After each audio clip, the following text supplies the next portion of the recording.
Welcome back to Feast Tool Time. So now, today, we are doing something else. Today we fix this bike. This is the Vogue Superior Deluxe. It's a great bike, extremely heavy, extremely big, but there's one essential problem with this particular model. I will show you. As you could see, the mighty Bafang motor is no problem in pushing me and this bike up the hill. The problem are the brakes. Let's see what happens. Fingers crossed. Full brake in the front. And I mean it. It's full brake in the front. It's not slowing down.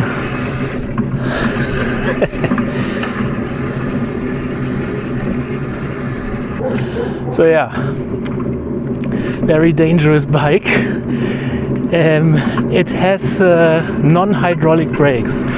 So the problem is that, of course, I tried to go for the deal, which was a little bit cheaper, and got the bike at the time with the standard, how do you call that? Yeah, it's wire brakes, right? Still disc brake already, but there's not enough power.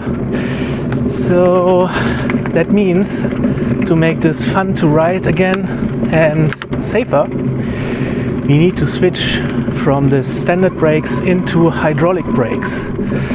And this will be a good project.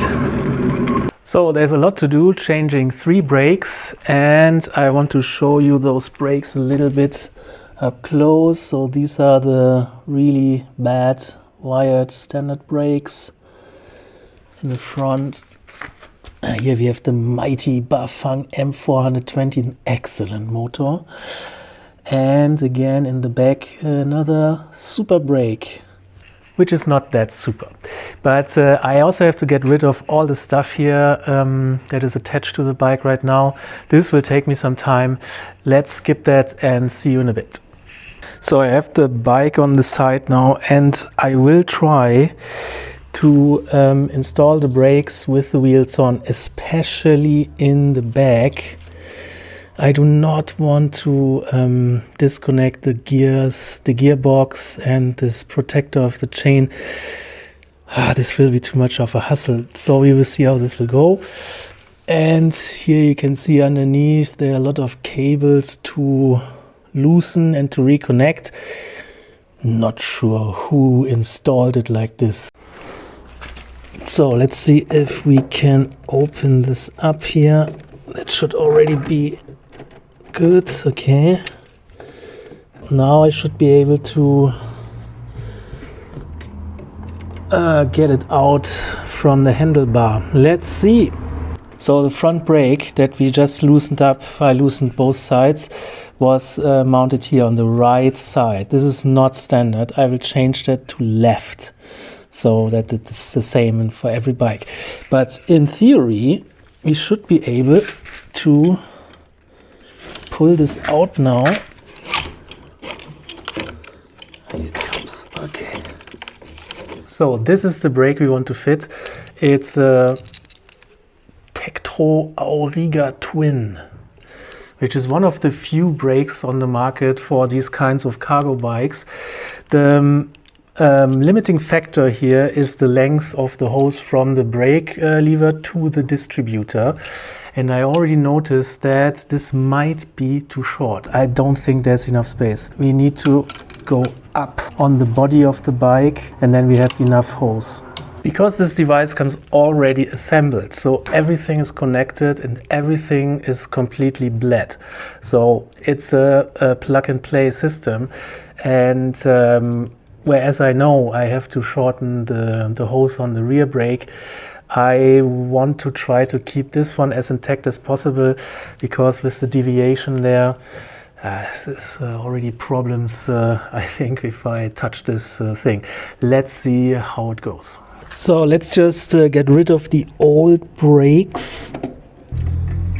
It's the same for the upper one. Done. Now let's see how this will look more or less when it's installed. I will fiddle this around here and also maybe around here. Let's see. So there's one brake and there's the other brake more or less here. So there is enough space to position the diverter more or less here. But then, as I can already see that it will not be long enough to be threaded here through this handlebar again. Not a big issue, I think. Yeah, let's try to fix this, to install this. Can only go wrong. This doesn't fit, so I have to reuse the old screws that had these extra washers here to create a little bit of distance. And this is not my preferred choice, but I have nothing else. I really should get better tools, huh? Man. Feast tool time without tools. What is this, IKEA or what? Man. This looks very promising. Okay, now, since this is an already assembled unit, and I do have a spacer here in between these brake pads, I can now actually use the brake, and you can see it pulls itself into place. This will now help me to position it correctly so it doesn't rub. I'm not over tighten it now because I'm pretty sure this needs optimization, but now I'm quite confident that it is almost there. Both brakes are now fixed, and here the upper wheel, I'm able of course to turn it. Just a tiny little scratch, not such a big issue. It brakes like hell. You will notice that I try to get the camera close there. There really is essentially no space between the head, between the brake hub or whatever piston and the spokes. It does not touch, but this is the same problem we will have in the back. I mean, this is the brake to go for this kind of bike, and yeah, this is really tight, but it works. This looks quite good actually, and we can follow the hose, and we will have enough space, enough length. Now let's have a look at the back brake, and I see one issue here. If you look here at this screw, I'm not able to reach it from the top, so I have to disassemble this part, then assemble the new hydraulic brake, and then by trial and error find the right position. Let me show you the brake I will put on there. This is the brake we want to use. It's the Tektro Auriga HD T520N, and it also comes pre-filled with hydraulic fluid, as you can see here.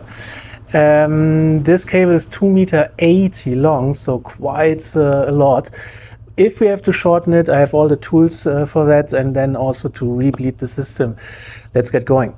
Okay, I managed to install the brake, get all the cable in the frame and into the handlebar. Yeah. And yeah, you notice there's actually not that much hose left. So 2.80 meters, what I thought was vastly too long, is just long enough. I will finish fixing the handlebar, put the bike on its wheels again, and then I also try to adjust this brake here, which is not tight yet. Yeah, and by the way, this happens when you don't pay attention. Okay, I will just try to unscrew this screen and turn it around, because otherwise this will be very annoying. Yeah, no problem. So, almost finished. I just now need to connect the pre-filled hose to the brake lever. And for this, the brake actually came with a little ferrule or olive and the compression thingy. I bring you much closer to see how much of the precious mineral oil I will spill. First, we need to install all these things to the hose. First, this.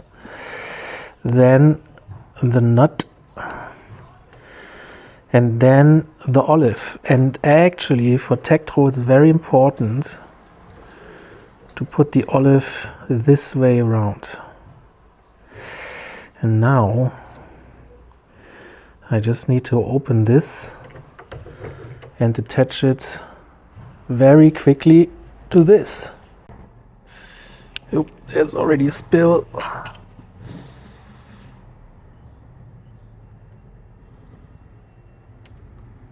Oh, that's not good. Have to hurry a bit, I guess. This goes away. This goes inside. Make sure it's tight. Then I screw this in. Come on. Now you can see there is some spill. So I do need to top lead the system just to be sure. And now tighten the nut to get a good seal. Yeah, I think that's good. Clean that a little bit. Yeah, it's a bit soft. Let's do a top lead here at the port. Okay, I have a funnel and mineral oil and a couple of adapters. Not sure which one is right. We will see, I guess. Let's open that up first.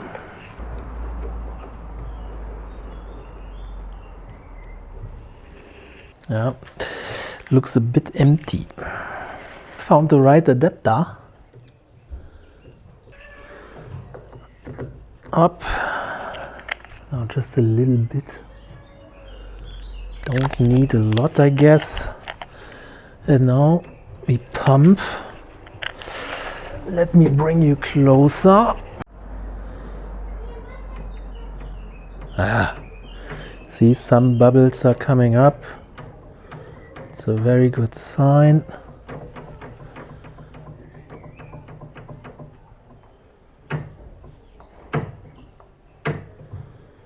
I think that's good.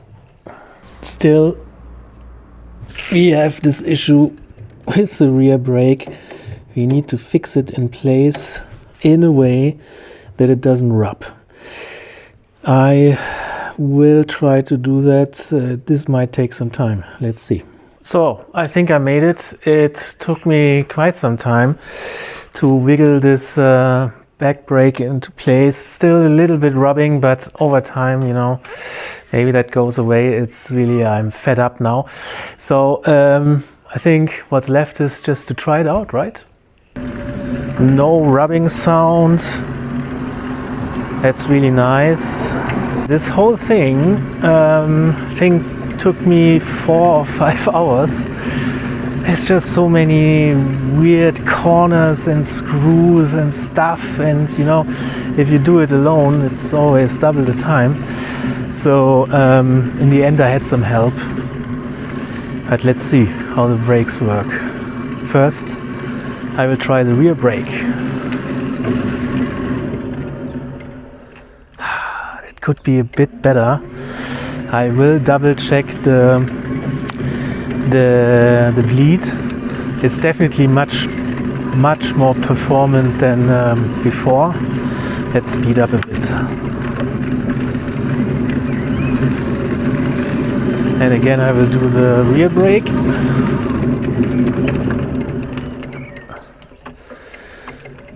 I was actually hoping that it would lock the wheel. It's just too heavy. And now for the fun part, the front brakes. And now You know, with a tricycle like this, the front brakes actually have to be very, very evenly distributed with the braking force, which I did not read the manual, of course. I don't know if you can do that with the hydraulic brakes. Now I'm trying the front brake slowly. Yeah, I can already say this is a very good sign. They are braking evenly, so there's no adjustment needed. Really good. Let's go a bit faster. Dude, 15 kilometers, attention! Oh yes! So this is really good. The brakes are really, really strong now. I think this was very successful. It actually, I was sliding forward and had to actually brake less to not fall off the bike. So this is much better now. It feels much safer. So Tektro Auriga Twin and Tektro Auriga T520 in the back, a winning couple. Yeah, so that's it. That was Fee's tool time with changing this gigantic Vogue Superior Deluxe to hydraulic brakes. An excellent job, and it's better than new, I would say. Until next time at Fee's tool time.